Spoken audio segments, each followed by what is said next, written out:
વલસાડના ધોબી તળાવમાં પહેલા વરસાદે જ પોલ ખોલી નાખી વલસાડ નગરપાલિકાની તૈયારીઓની પોલ। વલસાડના ધોબી તળાવની હાલત પ્રી મોન્સૂનની કામગીરી માત્ર કાગળ પર। વલસાડ શહેરના ધોબી તળાવ વિસ્તારમાં પડેલા પ્રથમ જ નોંધપાત્ર વરસાદ બાદ અનેક ઘરો અને રસ્તાઓ પર વરસાદી પાણી ભરાઈ જતા સ્થાનિકોમાં ભારે રોષ જોવા મળી રહ્યો છે। લોકોના જણાવ્યા મુજબ વરસાદી પાણીના નિકાલ માટે પૂરતી વ્યવસ્થા ન હોવાથી સામાન્ય વરસાદમાં જ જનજીવન અસ્તવ્યસ્ત બની ગયું છે।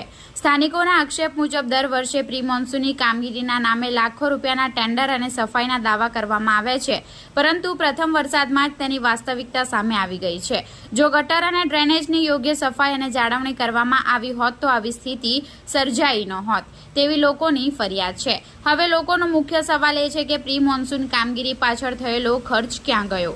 લાખોના ટેન્ડર બાદ પણ જો એક જ દિવસના વરસાદમાં જ પાણી ઘરોમાં ઘૂસી જાય તો જવાબદાર કોણ લેશે? સ્થાનિકો દ્વારા તાત્કાલિક અસરથી પાણીના નિકાલની વ્યવસ્થા સુધારવા અને સમગ્ર મામલે પારદર્શક તપાસ કરવાની માંગ ઉઠી રહી છે।